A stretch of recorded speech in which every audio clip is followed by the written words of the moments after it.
ஆசீர்வதிக்கும் தேவன் நம்மை ஆசீர்வதிப்பாரே.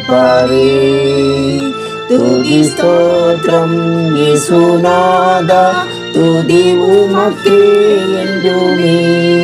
இன்று ஒரு வசனம்.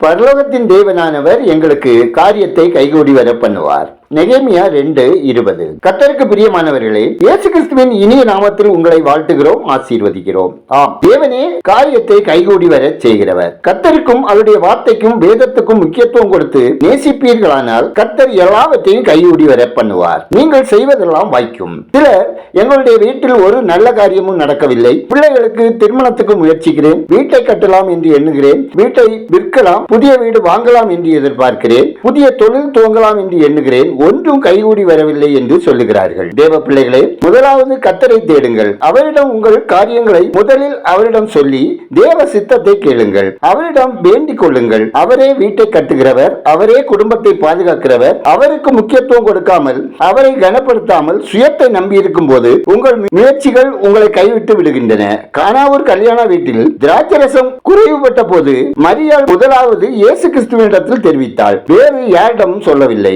கர்த்தருடைய வேலை வந்தபோது எல்லாம் அருமையாக கைகூடி வந்தது. முந்தின ரசத்தை பார்க்கலும் இனிமையான ரசத்தை விருந்துக்கு வந்தவர்கள் பெற்றுக் கொண்டார்கள். தேவ பிள்ளைகளே, எல்லாவற்றையும் முதலாவது கர்த்தருக்கு முழு விசுவாசத்தோடு தெரியப்படுத்துங்கள். அவரே காரியத்தை கைகூடி வர பண்ணுவார். ஒவ்வொன்றையும் அதன் காலத்தில் அனைத்தையும் நேர்த்தியாக செய்வார். உலகத்தை அல்ல, பரலோகத்திலிருந்து ஒத்தாசை தரும் தேவனை நோக்கியே நம்பிக்கையோடு காத்திருங்கள். நாம் ஜெபிப்போம். கிருபை நிறைந்த பரலோக பிதாவே, ஆசீர்வாதமான இந்த நாளுக்காய், இந்த நாளின் வசனத்துக்காய் நன்றி சொல்கிறோம். அப்பா, இந்த மாதத்தின் ஆரம்ப நாளை காண செய்த தேவன், மாதத்தின் இறுதி நாளையும் காண செய்த கிருபைக்காய் துதிக்கிறோம், ஸ்தோத்திரிக்கிறோம். ஆண்டவரே, விசுவாசத்தோடு உம்மை நோக்கி பார்க்கிற ஒவ்வொருவரின் விருப்பம், எதிர்பார்ப்புகள், ஆவிக்குரிய ஆசீர்வாதங்கள், அனுதின தேவைகள், முயற்சிகள் அனைவற்றையும் தேவரீர் கைகூடி வர பண்ண வேண்டுமாய் ஜெபிக்கிறோம். கர்த்தாவே, அனுதின வாழ்வில் சந்திக்கும் போராட்டங்கள், இச்சைகள், தீய எண்ணங்களை மேற்கொள்ள முடியாமல் தவிக்கிற ஒவ்வொருவரையும் பாவ சாப கட்டுகள் இருந்து விடுவிக்க வேண்டுமாய் ஜெபிக்கிறோம். ஆண்டவரே, இன்று ஒரு வசனம் கேட்கிற ஒவ்வொருவரும் நன்றியுள்ள இருதயத்தோடு முழு உள்ளத்தோடு உம்மை தொழுது கொள்ளவும், உமக்கு பிரியமான மக்களாக பரிசுத்தமாக வாழவும் உங்க அனுகிரக வேண்டுமாய் ஜெபிக்கிறோம். ஆண்டவரே,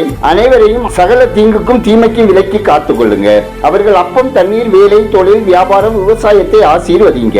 நெடுநாளாய் வியாதியோடு உடல் பலவீனத்தோடு வாழுகிற மக்கள் குணப்படவும், மருத்துவமனைகளில் அனுமதிக்கப்பட்டுள்ள ஒவ்வொருவருக்கும் நல்ல சிகிச்சைகள் கிடைக்கவும், பேத்தினால் பாதிக்கப்பட்டவர்களுக்கும் ஆரோக்கியம் உண்டாகவும், மரண கண்ணியிலிருந்து விலக்கி காக்கப்படவும், தீர்க்காயுசுடன் வாழவும் உங்க கிருபை வேண்டும் என ஜெபிக்கிறோம். இந்த நாளில் பயணம் செய்கிறவர்கள் தேவ பாதுகாப்பை பெற்று அனுபவிக்கவும், கடன் சுமையினால் வருத்தப்படுகிறவர்கள் ஆசீர்வதிக்கப்படவும், மதுப்பிரியர்கள், போதைக்கு அடிமையானவர்கள், கலப்படக்காரர்கள், கடத்தல்காரர்கள், பாலியல் வன்கொடுமையாளர்கள், பொய்யர்கள், திருடர்கள், ஏமாற்றுக்காரர்கள் மனம் திரும்பவும், தங்கள் தீய வழிகளிலிருந்து விடுதலை பெறவும் கர்த்தருடைய கரம் அவர்களை விடுவிக்க வேண்டுமாயும் ஜெபிக்கிறோம். எங்கள் தேசம் ஆசீர்வதிக்கப்படவும், மக்கள் இரட்சகரை அறிவில் வளரவும், தீமையான வழிகளிலிருந்து, மூட பழக்க வழக்கங்களிலிருந்து விடுவிக்கப்படவும், ஆட்சியாளர்கள் உண்மையாய், நேர்மையாய், நீதியாய் செயல்படவும் உங்க வழி நடத்தல் வேண்டுமாய் ஜெபிக்கிறோம். ஊழியர்கள், மிஷினரிகள் ஆத்தும ஆதாய பணியில் பரிசுத்த ஆவியானவரால் நடத்தப்படவும், ஆலயம் இல்லாத இடத்தில் ஆலயம் கட்டி எழுப்பவும், தேவைகள் சந்திக்கப்படவும், கொடுக்கிற, ஜெபிக்கிற, உழைக்கிற அனைவரும் ஆசீர்வதிக்கப்படவும் ஜெபிக்கிறோம். குடும்பங்களில் தேவ சமாதான நிறைவாய் பெருகவும், பிரிவினையின் ஆவியின் கிரியைகள், சண்டையின் ஆவியின் கிரியைகள், பிரச்சனைகளை கொண்டு வரும் ஆவியின் கிரியைகள் துரத்தப்படவும், பிள்ளைகள் கர்த்தரால் போதிக்கப்பட்டவர்களாக கீழ்ப்படுகிறவர்களாக வாழவும், குடும்பத்தில் ரட்சிப்பின் சந்தோஷமும்